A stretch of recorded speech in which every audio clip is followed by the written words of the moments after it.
Elon Musk. When you hear that name, you probably think Tesla, SpaceX, a self-made genius, right?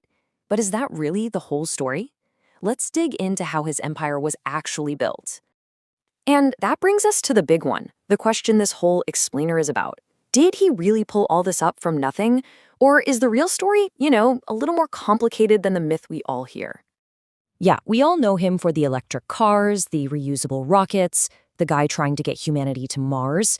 But to really get how he built his fortune, we have to rewind way back. That's right. Before he was Mr. Tesla or Mr. SpaceX, way back in the 90s, Elon Musk was a programmer. He co-founded this company Zip2. And really, it was a pretty simple business. It just helped newspapers get online. Nothing super glamorous, but man, his timing was perfect for that dot-com boom. And this is where the story of his wealth actually kicks off, not with rockets, but with getting his hands on that first big chunk of capital. The seed money that made everything else possible.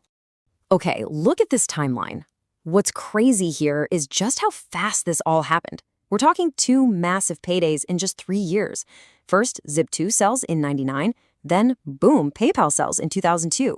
This wasn't some slow, steady climb. This was a super fast pileup of serious cash. So when Zip2 sold for around $300 million, Musk's personal cut was about $20 million. And let's just be really clear here. $20 million is a huge amount of seed money.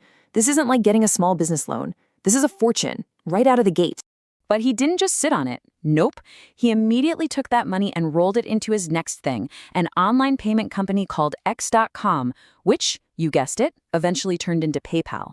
And when eBay came along and bought PayPal for $1.5 billion, Musk walked away with over $100 million. So this is the real takeaway. His journey to becoming a billionaire didn't start from zero. Not even close. It started with a 9-figure net worth. I mean, this isn't just startup money anymore. This is the kind of wealth that lets you take risks that, honestly, most of us can only dream about. And boy, did he take risks. Instead of, buying an island and retiring, he pushed all his chips right back onto the table. He funneled that entire $100 million plus fortune into 2 companies that, at the time, everyone thought were basically impossible. A mass-market electric car company, a private rocket company that wanted to colonize Mars. These weren't just long shots. They were these giant furnaces designed to burn cash, facing just enormous technical and market challenges. And you can see just how close he came to losing it all. By 2008, both Tesla and SpaceX were right on the edge of going bankrupt. I mean, production was a mess, rockets were literally exploding, and Musk was just about out of cash. The whole bet was seconds away from going completely bust. And then, just when it looked like it was all over, a lifeline appeared. And it came from a place you might not expect, completely changing the game for him. And what was that turning point? Government support. Yeah, this is the chapter of the story that often gets skipped over. Just when all the private money had run away and the risk looked way too high, public funds showed up. So here's what that looked like. For SpaceX, it was a multi-billion-dollar contract from NASA to resupply the space station. That was a game changer.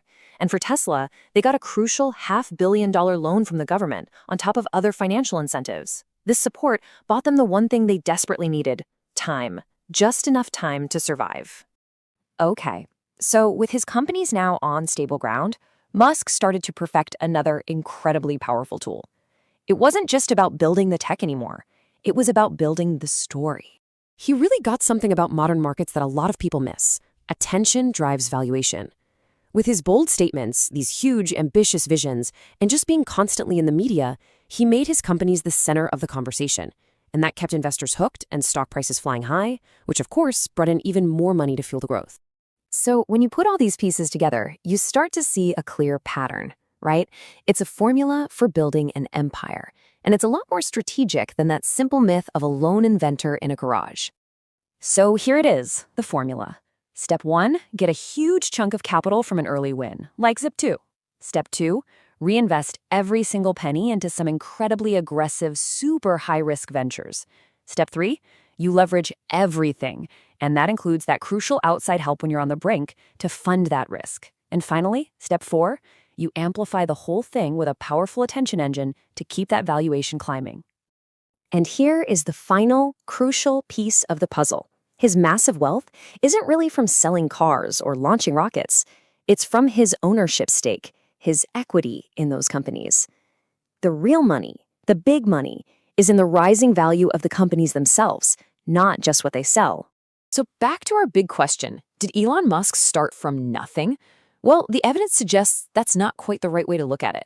The real story, and honestly the more interesting story, is about how he started with a massive opportunity and then just became a master at multiplying it, over and over and over again. It's not a story about creating something from zero, it's a story